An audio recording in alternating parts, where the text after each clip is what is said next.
స్త్రీ దోషం అనేది ముందుగా మనం గ్రహించుకోవాలి. హ్మ్. స్త్రీ దోషం అనేది ఎలా వస్తుందంటే మన పుట్టుతోనే మొదలైంది.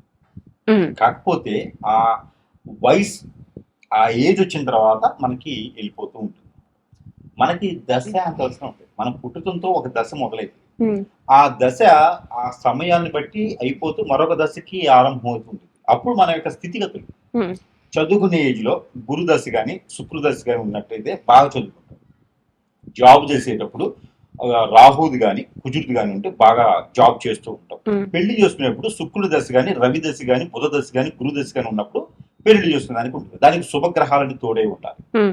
ఇలా పెళ్లి గడియలు వచ్చినాయని చెప్తాం. హ్మ్. అలానే స్త్రీ దోషం, స్త్రీ దోషాన్ని కూడా కేతు మహాదశలో స్త్రీ దోషం ఆరంభమైంది. హ్మ్. ఎవరి జాతకులైనా సరే కేతు దశ నడుస్తుంది అంటే వారికి స్త్రీ దోషం కూడా ఆరంభమైందని అర్థం. హ్మ్. ఇది 13 సంవత్సరాల పాటు కొనసాగుతుంది. ఓకే. హ్మ్. ఇక అరణ్యవాసం అజ్ఞాతవాసం కానీ అనమాట. హ్మ్. ఇక 14 సంవత్సరాలు ఇది 12 సంవత్సరాలతో కొనసాగుతూ ఉంటుంది. హ్మ్. శని దోషం 19.5 సంవత్సరం. అలానే ఒక్కొక్క గ్రహానికి సంబంధించిన దోషాలు అది వెళ్ళిపోతుంది. హ్మ్. అలాంటి రాహుకేతు దోషం ఉంటుంది. ఈ స్త్రీ దోషం కూడా ఒకటి భాగం. హ్మ్. స్త్రీకి మీకు ఒకటి తెలుసండి, గంగా యమున సరస్వతి. హ్మ్. సరస్వతి నది కనపడదు. హ్మ్. అలానే స్త్రీ దోషం అనేది ప్రత్యేకంగా జాతకంలో కనపడదు. ఓకే. హ్మ్. కాబట్టి మకర రాశి, హ్మ్. ఈ మకర రాశి వారికి కూడా స్త్రీ దోషం ఎక్కడ వస్తుందంటే స్వస్థానం నుంచి చూసుకున్నప్పుడు రెండో స్థానం. హ్మ్. మకర రాశిని చూసినప్పుడు కుంభరాశి రెండో స్థానం అంటే కుంభరాశి. కుంభరాశి. కుంభరాశిలో రవి కానీ హ్మ్. కుంభరాశిలో శని కానీ హ్మ్. ఇది గోచార ప్రకారం చూసినప్పుడు Hmm. కుంభరాశిలో రవి కుంభరాశిలో శని గాని ఉన్నప్పుడు గోచారంలో Hmm. పుట్టినప్పుడు ఉన్నప్పుడు అలానే ఆరో స్థానాన్ని చూసుకోవాలి. మళ్ళీ Hmm. ఆరో స్థానంలో చూసినప్పుడు రవి కానీ Hmm. కుజుడు కానీ రవితో పాటు కుజుడు కానీ బుధుడు కానీ రవితో పాటు ఉన్నట్టయితే వీళ్ళకి స్త్రీ దోషం ఖచ్చితంగా వచ్చింది. ఇక ఓకే. ఇంక వాళ్ళు తప్పదు, అనుభవించాల్సిన స్త్రీ దోషం 13 సంవత్సరాలు అనుభవించాల్సినవి. వీరికి ముఖ్యంగా మకర రాశి, ఈ మకర రాశి వారికి 12-13 సంవత్సరాలు ఉన్నప్పుడు మొదలైంది హ్మ్. స్త్రీ దోషం. ఎడ్యుకేషన్ లో బ్యాక్స్ రావడం, బ్యాక్లాగ్స్ రావడం, చదువు సరిగా లేకపోవడం, హ్మ్. చదువుకురా బాబు అంటే ఏదో పని చెప్పడం, ఎడొకటి వెళ్ళిపోవడం, హ్మ్. ఇలాంటివి ఆరంభమవుతూ ఉంటాయి. ఇంకా కొంతమంది అయితే కనుక కొన్ని రకాల వ్యసనాలకు కూడా అలవాటు పడిపోతూ ఉంటారు. హ్మ్. ఎందుకు అంటే స్త్రీ దోషం. ఓకే. స్త్రీ దోషం వల్ల అలా వెళ్ళిపోతూ ఉంటారు. ఇక ఆ స్త్రీలో కూడా స్త్రీ దోషం ఉంటుంది. Hmm. కోపం ఎక్కువ రావడం, అందరిని దూరం చేసుకోవడం, నోటి దురుసుతనం ఎక్కువ రావడం, హ్మ్. ఇంకా కొట్లాటం లాంటివి, ఇంట్లో సరిగా ఉండకపోవడం, Hmm. ఇలాంటి వాటి వల్ల కూడా స్త్రీకి కూడా స్త్రీ దోషం అనేది వస్తూ ఉంటుంది. హ్మ్. మా జాతకం బాగుందండి, మా అమ్మాయికి మా అబ్బాయికి అన్ని చిన్నప్పుడు అన్ని చేసేసామండి అంటే స్త్రీ దోషాన్ని చేయరు. హ్మ్. నవగ్రహాలే చేస్తారు, స్త్రీ దోషాన్ని చేయరు. హ్మ్. ఆ స్త్రీ దోషం అనేది వాటితో పాటు ఎదుగుతూ వస్తూ ఉంటుంది. హ్మ్. అదొక కారణం. రెండోది, ఆరో స్థానంలో గురువుతో పాటు రవి కానీ హ్మ్. ఆరో స్థానంలో గురువుతో పాటు శుక్రుడు కానీ రవి కానీ శుక్రుడు కానీ లేదా బుధుడు కానీ ఉన్నట్లయితే హ్మ్. వారికి కూడా పూర్వీకులు వారి ముందు తరాల వారు ఏదో స్త్రీని కానీ ఎక్కడైనా ఆవులు కానీ ఇబ్బంది పెడితే వస్తుంది. లేదా అమ్మవారిని కానీ పాములకు కానీ పుట్టలు కానీ తవ్వి ఇల్లు కట్టడమా, నిధులు నిక్షేపాలను తిరగడమా, హ్మ్. అలాంటి శక్తులు ఏర్పడేసి స్త్రీ దోషం కింద వస్తాయి. స్త్రీ దోషానికి కల్లా ఇబ్బందులు ఏంటి? పెళ్లి అవ్వదు, హ్మ్. తొందరపాటుతనంతో అందరికి ముందు రోడ్డు మీద పడిపోతూ ఉంటారు, హ్మ్. ఎంత చేసినా లాస్ అయిపోతూ ఉంటారు, ఎవ్వరు వీళ్ళని పట్టించుకోరు. Hmm. వీళ్ళే కాకుండా స్త్రీ దోషం ఉండడం వలన పెళ్లి త్వరగా అవ్వదు, ఓకే. పెళ్లి త్వరగా పుట్టవు. ఇవన్నీ కూడా ఉంటే భార్యాభర్తల మధ్య ఎడబాటు ఉంటుంది. హ్మ్. అవును. ఇవన్నీ కూడా ఖచ్చితంగా ఉంటుంది స్త్రీ దోషం ఉంటే. Hmm. కాబట్టి అలా రాకుండా ఉండాలంటే, అలా అవుతున్న ఎవరి దర్శన ఎవరి జీవితంలో అలా జరుగుతున్నాయి అంటే స్త్రీ దోషం కూడా ఉంటుంది కారణం హ్మ్. అని అనుకోవాలి. ఇక ఈ స్త్రీ దోషం పోవాలి, పరిహారాలు చేసుకోవాలి. పరిహారాలు ఖచ్చితంగా ఉంటుంది. Hmm. ఇక ఇంకోటి ఉంది, హ్మ్. వీరి గోచార ప్రకారంగా చూసుకున్నప్పుడు పునర్జన్మానికి తర్వాత పాస్ట్ జన్మని ఉంటుంది. Past life. హ్మ్. హ్మ్. పోయినటువంటి జన్మలో Hmm.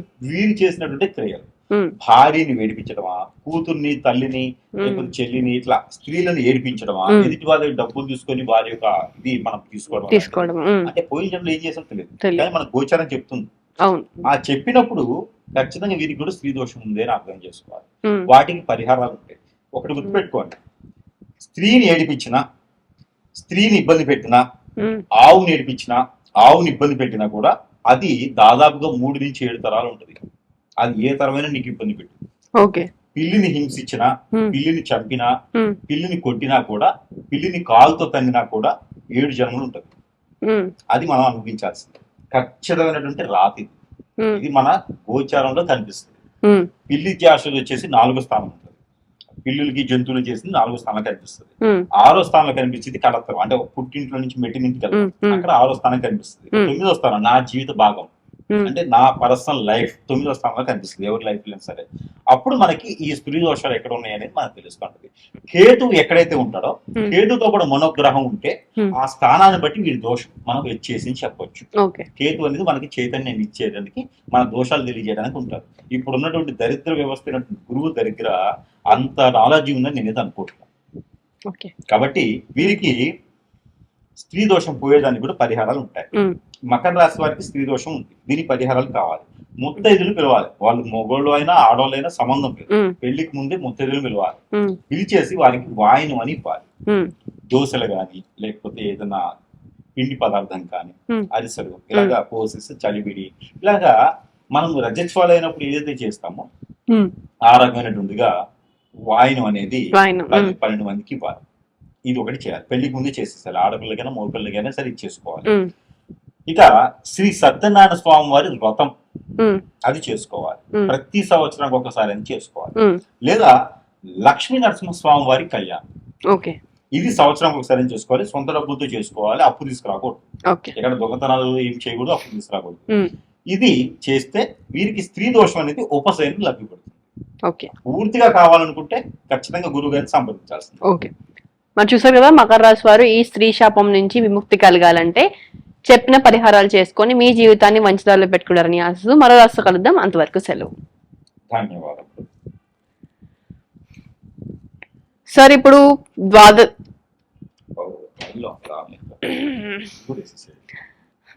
ఇప్పుడు ద్వాదశ రాశిలో ఒకటి కుంభరాశి. ఈ కుంభరాశి వారికి అంటే చాలా మంది కుంభరాశి వారి మనం చూస్తూ ఉంటాం, వాళ్ళకి స్త్రీలతో ఎక్కువ కనెక్షన్ ఉంటుంది. అంటే ఎక్కువ కనెక్షన్ ఉండే అంటే అది తప్పుగా అని కాదు, మంచి ఫ్రెండ్షిప్స్ అవ్వచ్చు. ఒక ఒక ఒక పార్ట్ ఆఫ్ లైఫ్ లో అంటే వీళ్ళు ఒక ఏజ్కి వచ్చిన తర్వాత ఇంట్లో నుంచి దూరంగా వచ్చి కష్టపడ్డము, ప్యాషన్ కోసం వచ్చేయడం మనం చాలా మంది చూస్తూ ఉంటాం. చదువుల కోసం వచ్చిన వాళ్ళు కొంతమంది, సక్సెస్ కోసం వచ్చిన వాళ్ళు కొంతమంది. సో అలాగా ఇలా వచ్చేసినప్పుడు వీళ్ళకి చాలా కేటగిరీస్ ఆఫ్ లేడీస్ పరిచయం అవుతుంటారు. జాబ్ లో అవ్వచ్చు, లేదా వాళ్ళు పనిచేసే చోట ఎక్కడైనా అవ్వచ్చు. సో వీళ్ళకి ఫస్ట్ నుంచి కుంభరాశి వారు అంటే ఖచ్చితంగా వీళ్ళకి స్త్రీలతో సంబంధం ఉంటుంది అనేది గన్ షాట్. అసలు అది పక్కన పెట్టేస్తే స్త్రీల వల్ల సక్సెస్ ఎంత వస్తుందో వీళ్ళకి అంతే లాస్ అవుతారు. ఒక ఫేజ్ ఆఫ్ టైం వరకు అరే ఈ అమ్మాయి ఉంది కాబట్టి ఇంత సక్సెస్ అయ్యాడు అనే పాయింట్ నుంచి అసలు ఈ అమ్మాయి వల్ల మొత్తం నాశనం అయిపోయాడు అనేది వస్తుంది ఖచ్చితంగా. ఒకప్పుడు అంటే అయిపోయింది, బట్ రైట్ నో ఎప్పుడు అందరికీ డబ్బు అనేది చాలా ఇంపార్టెంట్ అయిపోయింది అందరికీ. అంటే ఈ కుంభరాశి వారికి వచ్చే సక్సెసే లేట్ సక్సెస్. ఈ లేట్ సక్సెస్ లో కూడా మళ్ళీ వాళ్ళు బ్రేక్ తీసుకొని అన్ని డిస్టర్బ్ చేసేసుకొని ఒక ఏజ్ లో ఉంటారు. కాబట్టి ఈ స్త్రీ శాపం ఎలాంటి గ్రహాల వల్ల తగులుతుంది, కాంబినేషన్స్, నెక్స్ట్ ఎలాంటి వయసులో వస్తుంది, ఒకవేళ వస్తే పరిహారాలు ఏం తీసుకోవాలి వివరించండి. ఖచ్చితంగా కుంభరాశిని మనం తీసుకున్నట్టయితే కనుక కుంభరాశిలో స్త్రీ దోషం రావడానికి గల కారణాలు అయితే చెప్తున్నాం. ఇక్కడ ముఖ్యంగా కుంభరాశి వాళ్ళకి 6, 4, 9 ఈ స్థానాన్ని చూసుకోవాలి. 4 కానీ 6 కానీ 9వ స్థానంలో కుజుడు కానీ శని కానీ ఉండి దానితో పాటు రవి ఉండడం, దానితో పాటు బుధుడు ఉండడం, ఈ 4 స్థానాల్లో చూసుకోవాలి. అలానే 4వ స్థానంలో గురువు ఉంటూ దానికి 9వ స్థానంలో ఉన్నటువంటి బుధుడు ఆజ్ఞ చూపించడం, అంటే చెడు దృష్టి చూడటం. ఇలా ఉన్నప్పుడు వాటిలో మనం గ్రహించవలసి అవుతుంది. మీరు అన్నారు ఎంతో కష్టపడ్డా కూడా ఫలితం దొరకట్లేదు, ఎక్కడెక్కడికో వెళ్ళి ప్రయత్నం చేస్తూ ఉంటారని. అలా ప్రయత్నం చేస్తున్నారంటే 4వ స్థానాన్ని ఒకసారి పరిశీలన చేసుకోవాలి. ఈ 4వ స్థానంలో లోపం ఉంది అంటే కనుక స్త్రీ దోషం వారికి పూర్వీకుల నుంచి వస్తుంది. పూర్వీకుల ఆలయాలు చేయటమా, లేకపోతే అమ్మవార్లు చేస్తూ వదిలివేయటమా, లేకపోతే ఎక్కడైనా ఇబ్బంది పెట్టి ఉంటామా, స్త్రీలను ఇబ్బంది పెట్టడమా, పుట్టలు కానీ పాములు కానీ ఇబ్బంది పెట్టి ఉంటే కాలసర్ప దోషం లాంటిదే స్త్రీ దోషం. పెళ్లి అయినా దూరంగా ఉండడం కానివ్వండి, లేకపోతే పెళ్లి ఫైనాన్షియల్ ఇష్యూస్ కానివ్వండి, ఆ పిల్లలు సరైనటువంటి పొజిషన్ లేకపోవడం, వీరు ఎంత చేసినా ముందుకెళ్ళలేకపోవడం, ఇవన్నీ 4వ స్థానాన్ని మనం సూచించుకోవాలి. పూర్వీకులు చేసినటువంటి కర్మల క్రియలు వారికి చెప్పినా చెప్పకపోయినా దాని ద్వారా వచ్చేటువంటి అనుభవించేదానికి అయితే వీరికి మరొకటి 6వ స్థానం తీసుకోవాలి. 6వ స్థానం ఏంటంటే కలత్వం. అంటే ఇటు భార్య తరపు నుంచి కానీ భర్త తరపు నుంచి కానీ మనం కూడా చూసుకోవాలి, గ్రహించుకోవాలి. భార్య తరపున ఏమైనా శాపాలు ఉన్నాయా, అవి కూడా భార్య భర్తల మీద ఖచ్చితంగా పడుతుంది. అవి కూడా మనం గ్రహించుకుంటే అక్కడే వారికి ఏముందని చూసుకోవాలి. ఇంకోటి కుంభరాశి అనగానే మనకి గుర్తొచ్చేది వారికి వచ్చే దోషాలన్నీ కూడా వారు చేసుకున్నటువంటి నేతృత్వం తక్కువ, వారి పూర్వీకులు చేస్తున్నవి ఎక్కువ. అవును, వారికి వచ్చేలాగా ఎక్కువ కనిపిస్తుంది కుంభరాశిలో. ఎందుకంటే వారు పుట్టుకతోనే కష్టజీవి. కుంభరాశి ఏంటంటే మీరు కోట్లు ఉన్నాయంటే ఈ రోజు కష్టపడితే తింటారు. అలాంటి వ్యక్తిత్వం కలిగినటువంటి రాశి, ఎవరినైనా ఆదరణ చేస్తుండే రాశి. అలాంటి రాశి వారికి ఇలాంటి దోషాలు పెద్ద దోషాలు కాదు. అలాగే పూర్వీకుల నుంచి వచ్చే దోషాలు కాబట్టి అవి కూడా వీరు ఓడిపట్టుకోవాల్సి వస్తుంది, అవి కూడా పట్టుకొని ముందుకు వెళ్లాల్సి వస్తుంది అనమాట. ఆ దోషాలకి ముఖ్యంగా వీరిలో ఉన్నటువంటి నష్టాలు ఏంటంటే ఏ పని చేసినా ముందుకు వెళ్ళరు, ఎంత చేసినా అక్కడే ఉంటుంది, భార్యభర్తలు విభేదాలు వస్తూ ఉంటాయి. అవి ఇంకోటి ఏంటంటే వీరి కష్టపడే తత్వం అలానే ఉండిపోతూ ఉండిద్ది. 1 సంవత్సరానికి 2 సంవత్సరానికి 4, 5 సంవత్సరాలు అయిపోతుంది. ఒక పని 1-2 సార్లు చేయాల్సి వస్తుంది. ఇంకా వీటితో పాటు కాకుండా ఎదుగు బొదులేని జీవితం అనే విధంగా అందరిలో ముద్ర పట్టి ఉంటుంది. ఇంకోటి ఏంటంటే అందరికీ వీరితో అవసరమే, పని అయిన తర్వాత వీరిని కాదు తొన్నేస్తారు, ఆ రకంగా ఉంటుంది. అది కూడా దోషం కింద సమానమే మనకి.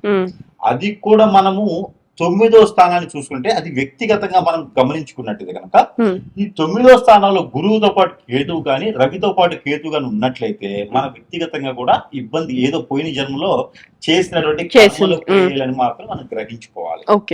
కాబట్టి వీరికి కలిసి వచ్చేటువంటి స్త్రీ ఎవరున్నారంటే వీరికి కలిసి రావాలంటే ముఖ్యంగా వీరికి ఆ తండ్రి తరపున ఉన్నటువంటి వాళ్ళలో కొంతమేర కలిసి వచ్చేటువంటి అవకాశం అయితే ఉన్నది. అది మేనత్తలు కావచ్చు, తల్లి కావచ్చు, తల్లి తరపున ఉన్నటువంటి వాళ్ళతో కూడా కలిసి వచ్చేటువంటిది అయితే కనిపిస్తుంది ఏది కుంభరాశి వాళ్ళకి. మరొకటి చేసుకున్న భార్య తరపున అయితే మాక్సిమం ఎక్కువ పాటు రాకపోయి ఉండొచ్చు. అది కూడా ఏంటంటే 70% చాయిస్ మాత్రమే ఉంది. ఆ 30% అయితే వీరి జాతకం కూడా పరిశీలన చేసుకుని 2వ స్థానంలో రవి కానీ 2వ స్థానంలో గురువు గాని ఉన్నారనుకోండి, అప్పుడు వీరికి ఈ చేసుకున్నటువంటి భార్య తరపున కూడా వస్తుంది, లేకుంటే భార్య కూడా శత్రువుగానే మారిపోతుంది. అంటే వారి తరపున కూడా దోషాలు మనం గ్రహించుకున్నట్లయితే కనుక చూసుకోవాలి. పోతే వీరికి కలిసి రానటువంటి రిలేషన్స్ భార్య తరపున ఉన్నటువంటి రిలేషన్స్ లో వల్లనే ఎక్కువ శాతం వీరికి స్త్రీ దోషాలు కనిపిస్తూ ఉంటాయి, స్ట్రెస్, ఆలోచన విధానం అన్ని కనిపిస్తూ ఉంటాయి. మరొకటి తండ్రి తరపున ఉండేటువంటి వాళ్ళ చెల్లెళ్ళు కానీ అంటే మేనత్తలు కానీ ఇలాంటి రిలేషన్ ఉన్నా కూడా కొంతమేర మిశ్రమంగా కనిపిస్తుంది కుంభరాశి వారికి. మరొకటి ఏంటంటే ఎన్ని బాధలు పెట్టినా ఎన్ని కష్టాలు పెట్టినా దోషాలైనా పరిహారాలైనా వీళ్ళు చేసుకుంటూ వీళ్ళు వెళ్ళిపోతారు తప్పితే ఎదుటి వాళ్ళు దూషించి మాట్లాడే వ్యక్తిత్వం అయితే వీరికి ఎక్కువ శాతం కనపడదు. అదొకటి వీరికి. ఇకపోతే ఏ విధంగా చూసుకున్నా కూడా కుంభరాశి వాళ్ళకి స్త్రీ నుంచి లోపం అయితే ఎక్కువగానే కనిపిస్తూ ఉంది. అంటే ఇటు నుంచైనా అటు నుంచైనా మిశ్రమంగా ఫలితాలు ఉంటే తప్పితే వాళ్ళకి ఫుల్ పేచుకులుగా అయితే ఫలితాలు ఉండవు. కాబట్టి వారు పరిహారాలు కూడా ఖచ్చితంగా చేసుకోవాలి. వారు ఏం చేయాలంటే పేదలకు బట్టలు ఇవ్వాలి. ఒక 4 నుంచి 10 మందికి పేదలు ఉంటారు, వారికి ఏదో రకమైన 2 రకాల వస్త్రాలు అయితే ఇచ్చేసేయాలి. అలానే 6 మాసాలకు ఒకసారి వీరికి ఇష్టదైవానికి కులదైవానికి పొట్టు వస్త్రాలు సమర్పించుకోవాలి. సుబ్రహ్మణ్య స్వామికి పాలాభిషేకం చేసుకోవాలి. ఇలా చేసుకున్నట్టయితే వారికి కొంచెం పితృదోషాల నుంచి ఈ స్త్రీ దోషం నుంచి బయటపడతారు. సజ్జలు 41 రోజు చేయాలి, మనకి దీక్ష లాగా 41 రోజు గుప్పెట్లో సజ్జలు పెట్టుకొని తల చుట్టూ తనకి తిప్పుకొని అవి పావురాలకు వేసేయాలి. అలానే తను తినేటువంటి దాంట్లో మొదటి ముద్దు తీసేసేయాలి. స్త్రీ దోషానికి పరిహారం అని పేరు ఊరు ఏం అవసరం లేదు, స్త్రీ దోషానికి పరిహారం అని చెప్పేసి అది ముద్ద తీసేస్తే వారికి ఆ స్త్రీ దోషానికి ఉన్నటువంటి దానికి కొంతమేర ఉపశమనం అయితే లభ్యపడుతుంది. దాంతో పాటు ఎవరైనా ఏదైనా చేయించుండొచ్చు. వీరికి దశలు కూడా ఉంటుంది, ఏ వయసులో వస్తుంది. వీరికి 14 నుంచి 21 సంవత్సరాలకు ఎప్పుడైనా రావచ్చు. వచ్చిన తర్వాత 13 years ఉంటుంది ఈ స్త్రీ దోషం అయితే కనుక. వీరికి ఏంటంటే ఇందులో కూడా సుఖపడే తక్కువ ఉంటుంది, కష్టపడేది ఎక్కువ ఉంటుంది. ఇవన్నీ కూడా గ్రహించుకొని ఈ దోషాల పరిహారం చేసుకుంటే ఖచ్చితంగా వీరికి ఒక స్థాయిలో ఉండేలాగైతే ఉంటుంది. స్త్రీ దోషం అయితే ఉపశమనం అవుతుంది.